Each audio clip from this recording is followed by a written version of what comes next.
Ahoy there folks, I'm Captain Benzie, the board game buccaneer, and today I want to introduce you all to Forest Shuffle, a brand new game by Koch and published by Lookout Games, the first in their new Green Line series, and we'll talk about what that means later on.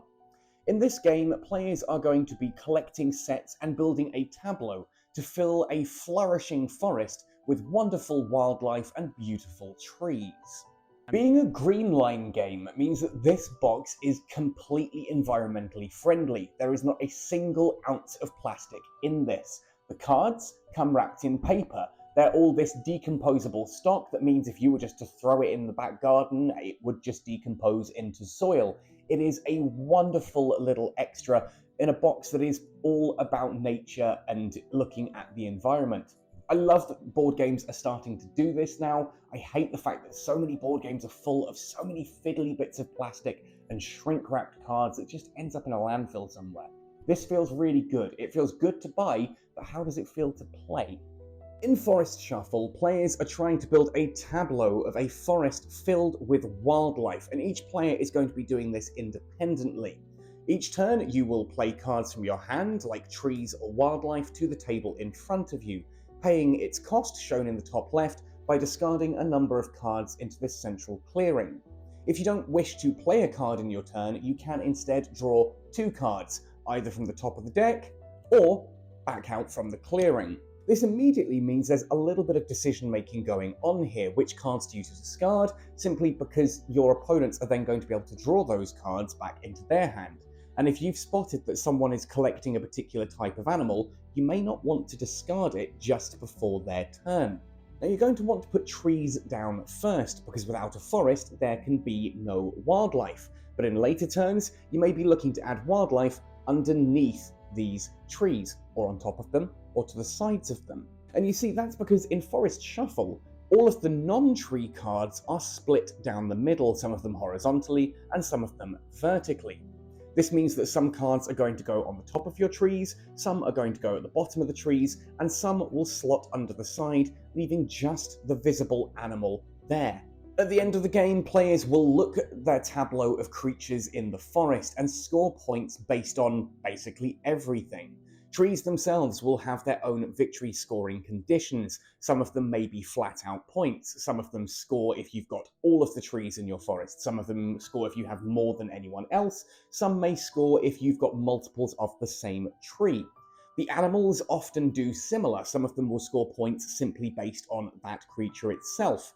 Some, like the red squirrel here, it's 5 points if it's on an oak, but it's worthless without it because that squirrel needs his acorns. Others are a little bit more complex and will trigger based on different symbols present in your forest. The wolf, for example, feeds off deer, so the more deer you have, the more points your wolf is worth. A fox feeds on hares, therefore the more hares you have, the more points your foxes are worth. And the hares themselves are worth points based on how many hares you have, because they breed kind of like rabbits, right? Then there's the butterflies, which score based on how many butterflies you have. There are things like birds that may score on how many insects are present, this kind of thing. This can mean that when you're playing Forest Shuffle, it's not necessarily immediately obvious what you should be looking for when scoring points, and it can be quite surprising at the end of the game as to quite how many points you have managed to accumulate. This also means that new players, when they're playing the game, may immediately not have much of an idea of what they're exactly looking for, but a quick scan of the cards in their hand will immediately start to show things that they could be looking for. If they happen to have a bat, for example, that clearly states it gets points based on how many other bats there are in the forest, then immediately that player is going to start looking for bats. And so play goes around the table with players playing cards or drawing cards until such time as a player draws a winter card. The first winter card just means winter is coming. Start preparing because the game is on its way to its ending. The second winter card that is drawn, very much the same. Winter is almost here. Get your preparations in order. Because the third winter card that gets drawn, the moment that card leaves the deck, the game ends. It doesn't matter what else you wanted to do or if anyone else around the table had any plans. The second that third winter card is drawn, the game ends and players tally up their points. Now, all three of these winter cards are shuffled into the bottom third of the deck, which means you're going to get a fairly lengthy game out of this. A good 30 to 40 minutes is about standard before you start to reach your first winter card. And your third winter card might be the very last card in the deck, but equally it's just as possible that all three of your winter cards are right at the top of that bottom third. This adds a little bit of variable game length and tension to the game that I think really works, because it means when that first winter card is drawn, you have to take it seriously. And this central clearing, besides looking very pretty at the middle of the board, is also a key part of your strategy in Forest Shuffle. You see, the moment that a 10th card is going to be added into this central clearing, the whole thing wipes clean. This means if you were looking at a particular card and hoping that it was still going to be there in your turn, it may very well be gone. And this can trigger in numerous ways, obviously by players playing cards, or every time a player plants a tree, a new card gets added to the clearing from the top of the deck. This does add an element of hate drafting, of making sure that you take the cards when you want them, whilst also denying your opponents access to their cards. But it's also just this beautiful little thinky moment of making sure that everything you want is in hand. See, it's very easy to discard a card on your turn to pay for something, hoping that it'll still be there at the start of your next turn for you to just draw it back, like sometimes happens in games like Arboretum. However, it's never guaranteed to still be there. In addition to their basic point scoring, some of the cards do have unique triggers on them. For example, the Goshawk here, when it's in a tree, at the end of the game it's worth 3 victory points for every bird symbol that's in your forest. Currently looking around here, you can see I've got a goshawk at the top, and I've got an owl down here. So adding another goshawk to my forest would give me a total of 3 points at the end of the game. This hedgehog, on the other hand, is going to be worth 2 victory points for every butterfly that I play. Currently, my forest has 3 different butterflies in it, so that hedgehog will also be worth 6 points. In addition to this, the hedgehog does have another effect listed here.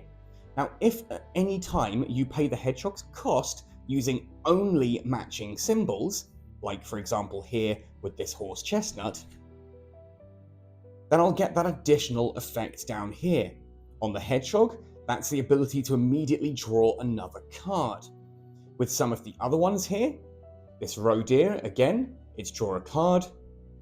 If a wolf is paid for using only the Douglas fir symbol, then you will take an entire extra turn.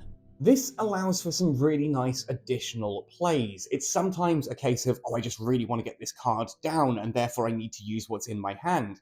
But sometimes you're wanting to save up those matching symbols so that when you play a card, you can also claim its bonus effect.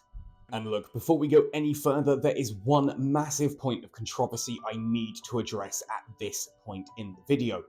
If you're first-time players playing this game, then you're not going to know what every single card in the deck does, and in some games that's not a problem. In Forest Shuffle, however, I do believe there is one thing that every player should be made aware of early on, and that is how bonkers powerful wolves and deer can be. Looking at this setup here, we can see that both of my deer score 3 points for every deer, which means this fallow deer is scoring 6 points. This fallow deer is also scoring 6 points. Then these two wolves score 5 points per deer. So this is worth 10 points, and this is worth 10 points. That is 22 points on 4 cards. That doesn't sound like much, but as soon as you've got, say, 5 different deer in your forest and the wolves, those points stack up quickly. And we've found in every game we've played, if one player is allowed to just go crazy collecting deer and wolves, they will end the game with perhaps double the points of whoever is in second. This can leave you feeling that the game is remarkably unbalanced, but I like to just warn players of this early on, and once that has been explained, suddenly you find that people are getting very competitive over wolves and deer, and no one player is allowed to dominate. And look, I'll be honest, Forest Shuffle has had some mixed opinions on certain people I've spoken to. Our gaming group absolutely loves it because it's quick and easy to pick up and play. It's very simple to get into the concept of what you're actually doing. What may be initially confusing to a newer board game player at first quickly becomes apparent that as they're looking at their cards, they start to inherently see some of the combinations. And that in itself makes it a really interesting gateway style game, because you're teaching the art of tableau building whilst also coming up with new strategies on the fly. For a game about cute animals in a forest, this is remarkably cerebral and thinky, and it has a lot of crunch as you're looking around the table, trying to spot what's coming into the clearing, keeping an eye on perhaps what your opponents are doing to stop them getting too many wolves and deer and things like that, whilst also working on your own strategy and keeping an eye out for the cards you're looking for. I love the fact that this box is just about big enough for what it needs to be. It could probably have been a little bit smaller if I'm being completely honest, but it's nice and compact. It's small in box. It spreads across the table like you wouldn't believe. It is literally like ivy. And a table this size, honestly, you might just squeeze 5 players around this. It gets quite big quite quickly, and that is something you're going to have to consider. This is not a throw it in your bag and take it to the pub game, unless your pub happens to be a banquet hall with a full-on Arthurian-sized round table for all your players to cram around. For me, I really like Forest Shuffle. I love the artwork, I love the theming of it, I love that it's simple to pick up and teach, but it's got just enough complexity, and it's that kind of complexity that players can learn on the fly. That to me is awesome, because I hate teaching a game to someone and giving them the basic rules and then just watching them basically go through the motions and me having to say things like, oh, as it's your first game, I'll just point out that you could do this and you could do that, and you kind of have to draw them along. I've never had that with Forest Shuffle.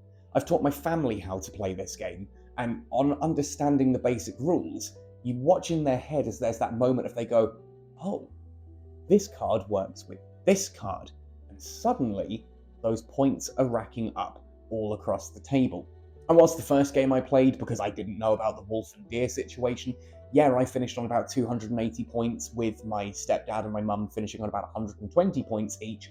The second game we played was much, much closer, with all 3 of us finishing off around the 210 point mark. And if you think that that might be for you, well, I really do recommend Forest Shuffle.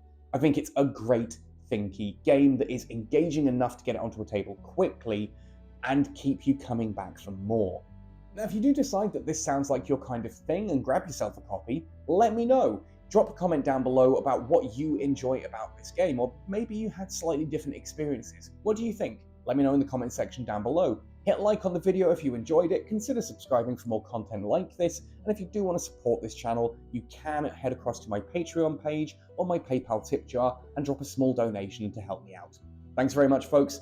Happy sailing, and see you all next time.